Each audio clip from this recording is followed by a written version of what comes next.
The law of attraction in action. Putting the law of attraction into action. Narrated by John Hawkes. Introduction.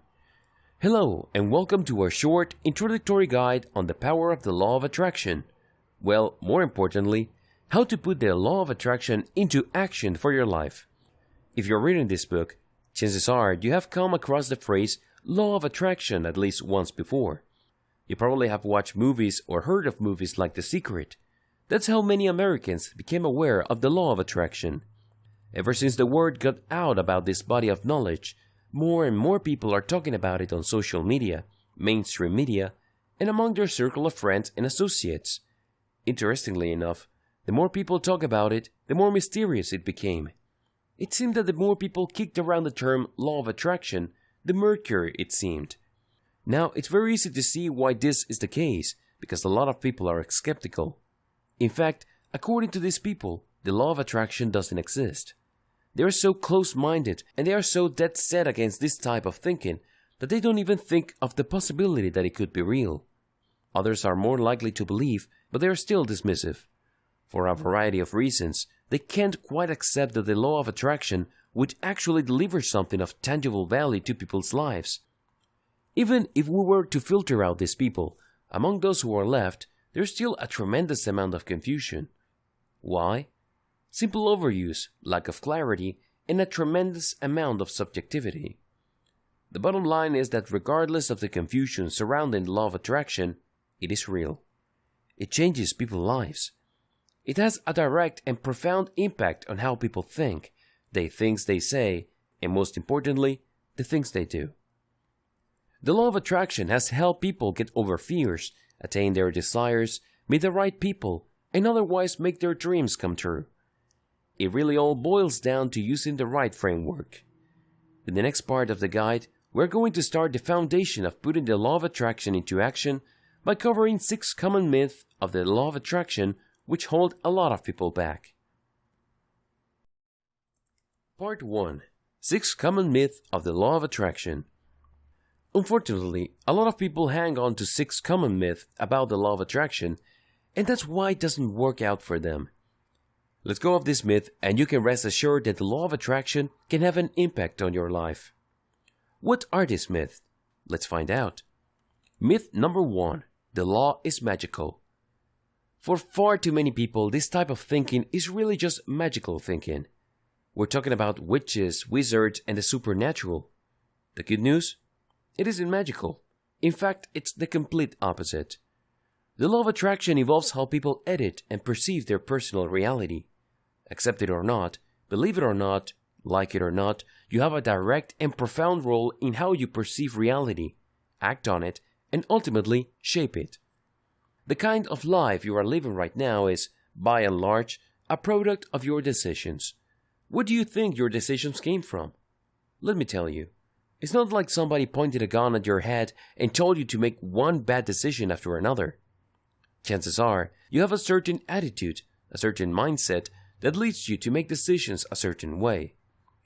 Now, if you presented all the opportunities that you had to another person who had a different mindset, chances are they may end up with a completely different life. There is nothing magical in this situation. The law of attraction works with your innate, all-too-human ability to perceive, shape, and ultimately edit your reality. Absolutely no magic involved. Myth number 2. This is all just self-hypnosis or delusion. Another line of criticism points to the fact that since people are enraged in affirmations or conscious and purposely thought, that this is really just an exaggerated form of self-hypnosis. You are essentially just playing mind games with yourself. Well, not quite. The law works because it interacts with how your mind shapes reality. Self-delusion implies that you are looking at things that don't exist. Self-hypnosis suggests that you are seeing things that aren't there. Well, if you follow this guide correctly, you will see things that are there. You're going to be dealing with reality, and it all begins with how you choose to perceive and act on your personal reality. Instead of hypnosis or delusion, you're actually learning the skill of purposely thinking. Myth number 3. The law of attraction is just wishful thinking. It's easy to see why people think this way, because a lot of the mainstream depictions of the law of attraction involves people engaged in affirmations. They say certain truth to themselves, oftentimes in front of a mirror. In the minds of too many people, this is all there is to the law of attraction. No, it isn't. That's just a tiny fraction of what goes on. It's an important part, but by no means forms the bulk of this very important process. The law works because it drives you to take action. Let me tell you one thing. You can engage in all the wishful thinking you want, but your life is never going to change until and unless you take action on the things you purposefully think about.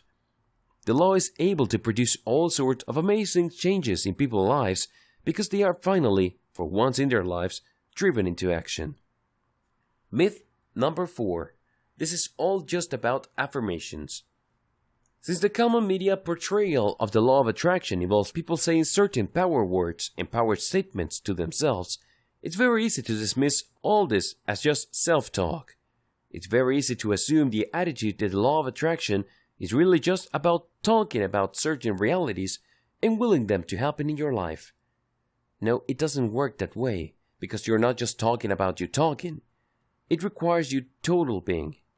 For people to talk, they have to have a certain emotional state. For them to reach that state, they must be thinking a certain way. There has to be a certain assumptions and even expectations that have to be in place for them to even talk.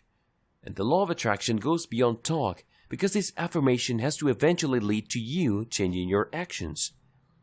You have to understand that your life is a result of your decision and nobody else's. Start making better decisions and you will find yourself at a better place. The law simply just makes this process more purposeful, transparent, and rational. That's how it works. And it operates on many levels. It changes who you are inside, as well as your perception of others. Myth number 5 is just a one-time thing. For the law of attraction to produce massive positive effects of your life, it involves changing your habits.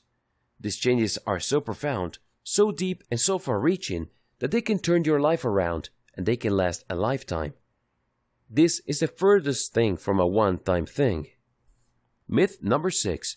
It requires special time or arcane training. You don't have to spend hours upon hours practicing the law of attraction for you to change your life. In fact, you can incorporate this practice into the daily details of your life. Indeed, for many people, it has become such a seamless part of their lives that they don't even notice. It's just one of the things they do. This enables them to reap amazing results each and every time. And everything flows smoothly because the law of attraction is an integral part of what they do every day and who they are as people. Now, with all the 6 powerful myths about the law of attraction out of the way, this guide aims to deliver daily practical steps you can use to turn the law of attraction from a concept into a reality. This reality can enrich your life. It can enable you to adopt the right habits. It can enable you to live a life of purpose, meaning, and control. The bottom line is actually simple. Are you ready to be the one that makes things happen in your life, instead of the poor soul who constantly asks around in confusion, what happened? You have to choose. There really are 2 options in life. Either you are the person making things happen, or you are the poor, unfortunate fellow that things happen to. Which will it be? Part 2. 3 steps to using the law of attraction. Overview. What follows in the next 3 parts are the meat of the book, and it's an exposition on the 3 steps you need to take to make the law work for you. Starting with step 1, which is be clear about what you want. Before we get into it further, here's a few guidelines on using the 3 steps. Make sure you follow them. Don't skip any. Take as long as you want with each step, just don't skip any step. Ideally, you should master each step before moving on to the next one. Now, let's get started with step 1. Step number 1. Be clear about what you want. Even if you don't adopt the law of attraction, or even if you're clueless regarding this concept, if you're unclear about what you want in life, it should be no surprise why you're frustrated. Seriously. You shouldn't be shocked that you can't seem to achieve any of your dreams because you're unclear what those dreams are in the first place. Believe it or not, Most people fail because they are unclear about what they really want. They think they know what they want, but they don't. They end up fuzzy thinking, which leads to unfocused action. They move with no certainty. They take action with no intense focus. And this leads to a very predictable series of frustrations or outright failures. Oftentimes, people are unclear because they're simply trying to live other people's lives. Your parents might have all these big plans for you, but those might not be the things that you want to do with your life. I can't even imagine how many lives are ruined when people try to live other people's lives for them. Other people desire certain things precisely because people they respect and admire desire those same things. Well, we are all different people. Just because people that you like want a big house and 5 cars in the suburb doesn't necessarily mean that that's the ideal lifestyle for you. Maybe your values are different. Maybe you look at the world differently. Maybe you prefer being a very educated, experienced, and well-traveled person. This doesn't necessarily mean living in a big house, having many cars, or having a lot of possessions. Your wealth is mostly internal. Different people, different values.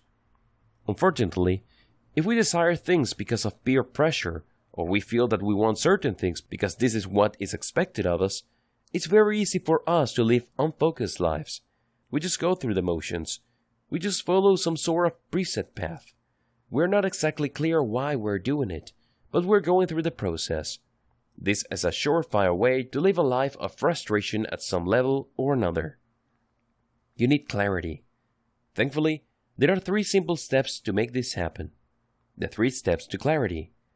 First, you need to ask yourself how bad you want what you think you want. Do you really want that big house? Do you really want those 5 cars? Do you really want to travel the world every 2 years? If you think the answer is yes, then wrap your mind around these questions. What will you give up to make those things happen? How hard will you work? How long will you go for it? These are important questions that you need to ask yourself because they go a long way in determining whether you are just going along with what other people want for you or what you think other people desire, or there's really something about what you desire. Maybe it really speaks to your innermost values and needs, but you wouldn't know for sure until you ask yourself these questions. The next step is to subject your idea of what you want to the journalist's 6 key questions. What do journalists normally ask when they come across a story?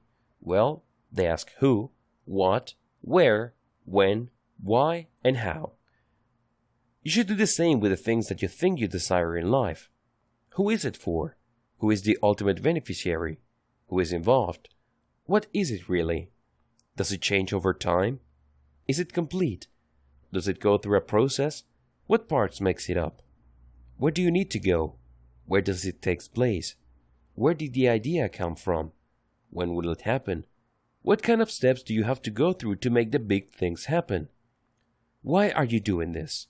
What isn't in it that motivates you? It is sustainable? Does it speak to a deep and profound personal truth? How do you go about doing it? What kind of resources do you need? Ask yourself these questions for starters. There are many others related to these questions. The more questions you ask, the clearer it becomes. Any hesitation on your part becomes apparent. If you are in any way, shape, or form fussy about the things that you desire, well, it will come up if you ask yourself these questions. Of course, you have to honestly ask this. You can't just go through the motions. Finally, you have to ask yourself, can you visualize what you want completely? This is crucial. If you want to be clear about what you desire, you must be able to visualize it as a total package. There must be no missing details. It can be shallow and it can be a broad outline. It has to be complete. It has to have some sort of internal integrity.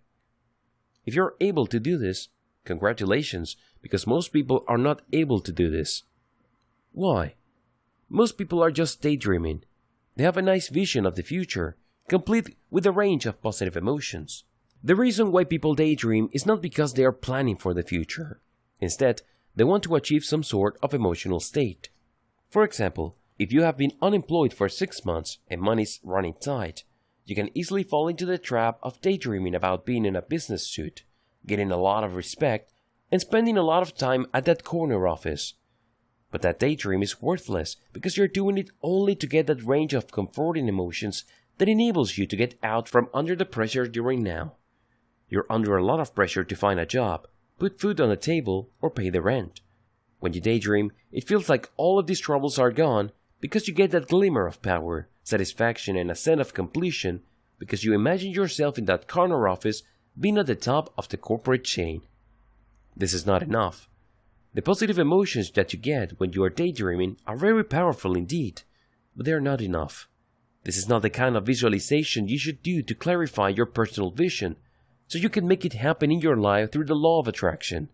You have to do something else. It's not completely different, but it's different enough. Be like Michael Phelps. I know that's a tall order, but hear me out. Michael Phelps, of course, is the greatest Olympic gold medal winner of all time. He has won the most gold medals in the Olympic. No small feat. Talk about amazing discipline. Talk about amazing personal power. When asked about his secret to success, he was pretty straightforward. He said that he has this technique where he would play a mental movie of him winning each and every swim meet. When pressed, he said, and was pretty straightforward, I would play this imaginary DVD of me jumping into the pool and, stroke after stroke, I would play that image until I feel like I'm almost there. And then I would essentially act out that movie when it's time for me to perform. When you are able to visualize with that much detail, you become very focused on an alternate reality. You then visualize where you start at the end, where you won the gold medal, got the amazing job, met the perfect member of the opposite sex that can be your future husband or wife, or found the perfect job or business opportunity. You visualize everything in clear, three-dimensional details, and then, here's the secret, you walk yourself from the end all the way to the beginning. In other words, you imagine yourself with a completely different life, in a completely different place, and then you rewind the DVD, so to speak, until you end up to where you are now. Then you play it forward again, and you keep repeating this over and over until you get a roadmap. That is the difference between the Michael Phelps type of mastery and unstoppable victory and simple daydreaming.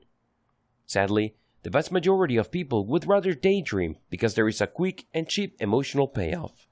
But all these positive emotions are not going to put food on your table. You definitely cannot eat them. Here are the steps that successful practitioners of the law of attraction use to turn their vision into a reality they can see, smell, taste, touch, and hear. Every day, they visualize their vision. They write it down, they read it, erase it, and write it down again. The next morning, they read their vision, visualize it, erase it, and write it down again. When you keep doing this, you start burning physical channels into your brain's neural complex.